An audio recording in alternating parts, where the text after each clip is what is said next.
Now, breaking news out of California. Tonight, the battle over Proposition 8 is heating up again. Today, the sponsors of the gay marriage ban, which passed last month, filed lawsuits to uphold Proposition 8 and to widen its scope by nullifying thousands of same-sex marriages performed before the ban.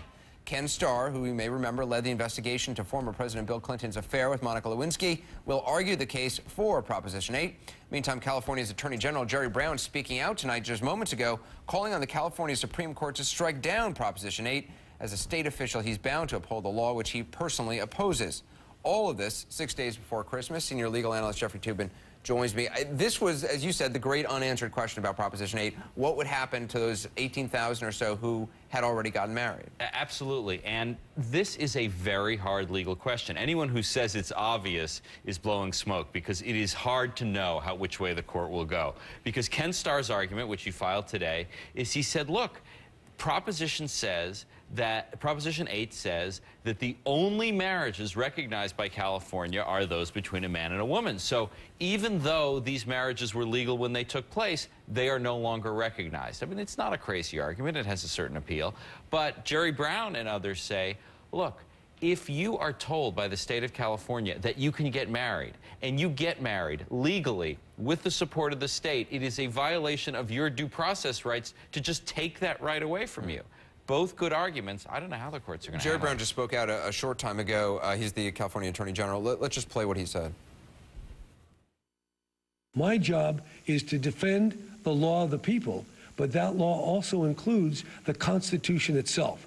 And when we harmonize the two, we come down on the side of the fundamental liberty interests. And that's the issue that really turns this case to strike down Proposition 8.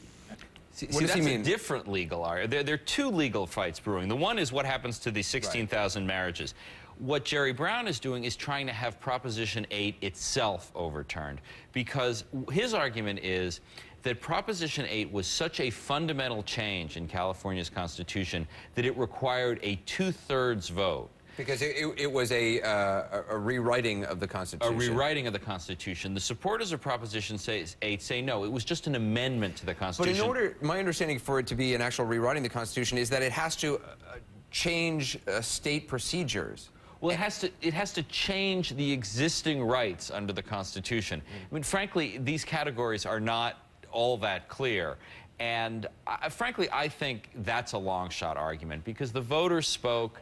It was pretty clear what they were doing. I don't think, frankly, it was a change in the fundamental values of the Constitution. But I think Jerry Brown has a much better argument on keeping the 16,000 to 18,000 marriages intact. But this is going to be a big fight. It's going to go on for some time. So there's going to be a court hearing in March on the actual proposition itself, isn't it? Correct. Right. And do we know when this question of the current marriages is going to be decided? That'll probably be a little earlier, because that's a much more immediate legal question, because these are people who are married, they have hospital visits to deal with, they have inheritances, their contract rights. I mean, that has to be dealt with right away.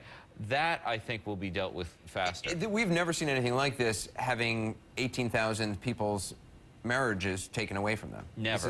This has never happened. The closest analogy is when the U.S. Supreme Court said bans on racial intermarriages were unconstitutional. It would be as if they then changed their mind, because this is in fact what happened. It was legalized, then it was made illegal. That's never happened before. Uncharted waters. Jeffrey, thanks. Appreciate it. Just ahead, President-elect Obama's final cabinet choice.